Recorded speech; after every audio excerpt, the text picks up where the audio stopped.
Sister, Vamsi పెళ్లిలో భోజనాలు all varieties పెట్టించాలి.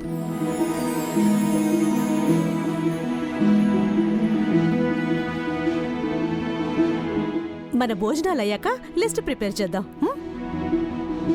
దానికంటే ముందు ముహూర్తాలు నిర్ణయించాలే, దాని గురించి ఆలోచించు. Hey hubby, that is sister's duty, not me. నేను కూడా అదే మాట్లాడాలనుకుంటున్నాను శకుంతల. గురువుగారిని కలవడానికి ఎప్పుడు వెళ్దాం? ముహూర్తం నిర్ణయించడానికి గురువుగారి దగ్గరికి ఎందుకు? పంతులు గారిని పిలిపిస్తే సరిపోతుంది. పత్రికలు వచ్చాక గురువుగారిని ఆహ్వానిద్దాం. ఏమంటావు ఇందుమతి? నువ్వు ఎలా అంటే అలా sister, you are right.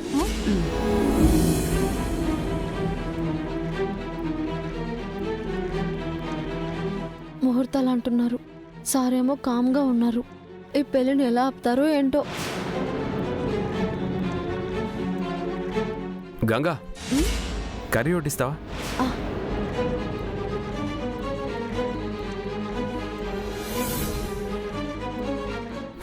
Vamsi పెళ్ళి అనేసరికి నువ్వు కంగారు పడుతున్నావేంటి గంగా?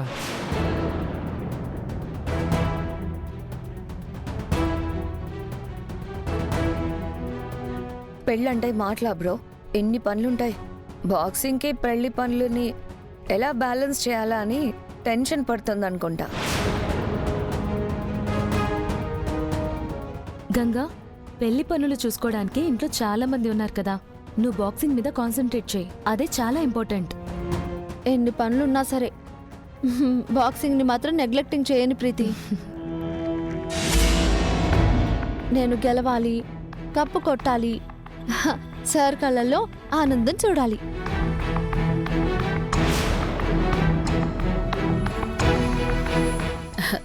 ఏది ఏమైనా నువ్వు చాలా అదృష్టవంతురాలు Vindu. Why sister? Because of I'm beautiful అనా? కాదు, అందం, చదువు, ఆస్తి అన్నీ ఉన్న అమ్మాయి నీకు కోడలుగా రాబోతోంది కాబట్టి. ఓహో, దట్టా? అయితే రైట్ సిస్టర్. మనలాంటి పెద్దింటికి కాబోయే కోడలంటే కొన్ని క్వాలిటీస్ ఉండాలి. అన్నిటికంటే ముఖ్యంగా తను గొప్ప పేరున్న కుటుంబం నుంచి రావాలి.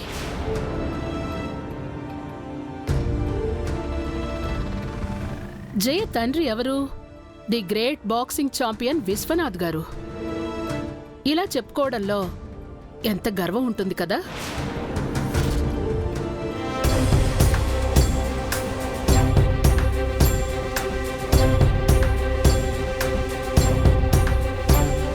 అదే ఊరు పేరు అతి గతి లేని వాళ్ల కూతుర్ని చేసుకుంటే చాలా చిన్నతనంగా ఉంటుంది. అలాంటి అమ్మాయి మనింటి కోడలని చెప్పుకోవడానికి మనకు కూడా తలవంపులుగా ఉంటుందిగా.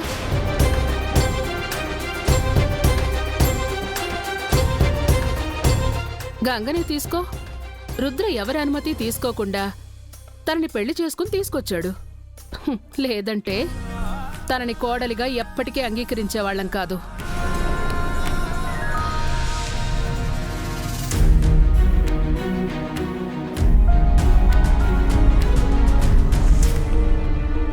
అసలు ఆ పెళ్లికి ఒప్పుకునేవాళ్లమే కాదు.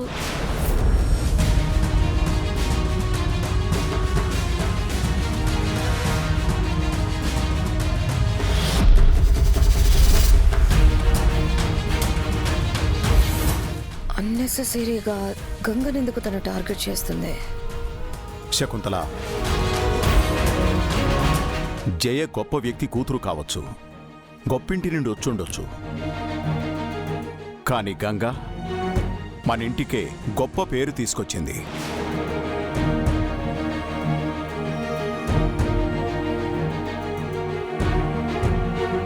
విజయేంద్ర ప్రతాప్ కుటుంబం అంటే వ్యాపారంలో తిరుగులేని విజయాలను చూశారనే పేరుంది. రుద్ర బాక్సింగ్ ఛాంపియన్ అయినప్పుడు ఆ గౌరవం పెరిగింది.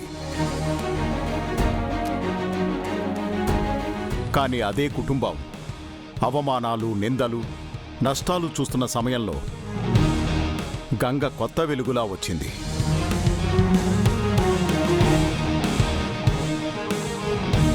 తన విజయంతో ఈ కుటుంబానికి మళ్లీ గుర్తింపు తీసుకొచ్చింది. నా చెల్లి ఫైనల్స్ లో కూడా గెలిచేసి ఈ కుటుంబ గౌరవాన్ని ఆకాశానికి తెత్తమయ్యా. ఆ నమ్మకం నాకు ఉంది రంగా.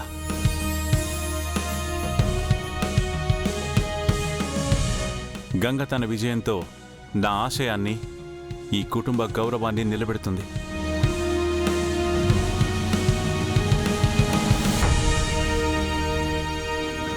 మీరు చెప్పింది కరెక్టే పెద్దమ్మా.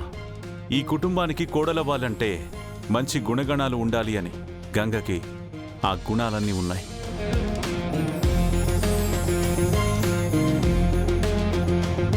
అందుకే ఈ ఇంట్లో అందరితో కలిసిపోయింది, అందరినీ అభిమానంగా చూసుకుంటుంది, మంచి కోడలు అనిపించుకుంటుంది.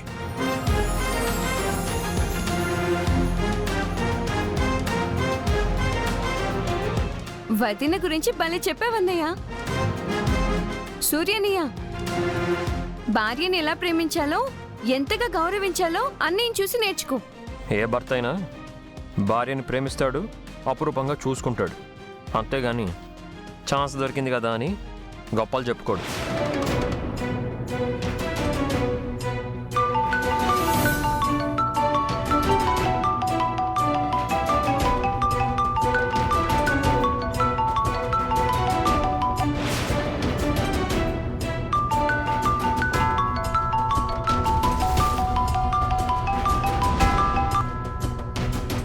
స్నేహ, ఇంతకీ నీ ఆన్లైన్ షాపింగ్ అయిపోయిందా లేదా?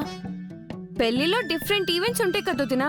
ప్రతి ఈవెంట్స్ కి తగ్గ డ్రెస్సెస్ స్పెషల్ గా డిజైన్ చేయించుకున్నాను. అన్నీ సెలెక్ట్ చేశాను కానీ మెహందీకి సెట్ కావట్లేదు. ఓఎంజీ, ఏమైందే? హబీ, మెహందీ అంటే గుర్తొచ్చింది. ఇది ఆషాఢ మాసం కదా, మనలో ఇంతవరకు ఎవరు గోరింటాకు పెట్టుకోలేదు. Sister, you not speak. Tomorrow అందరం గోరింటాకు పెట్టుకుందాం. Please sister, white hands, red గోరింటాకు. Please sister, please please. సరే. ఎస్. వీరు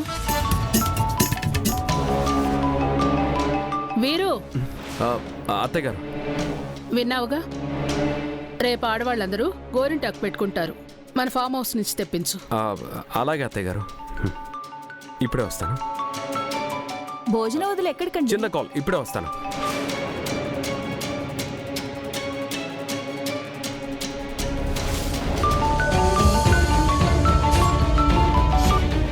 రేయ్, కాల్ కట్ చేస్తుంటే పదే పదే ఫోన్ చేస్తున్నావేంటి? సార్, మా గురువు గారిని మీరు చంపేశారు. విశ్వనాథ్ గారి కూతురు గంగేనన్న నిజం దాచారు.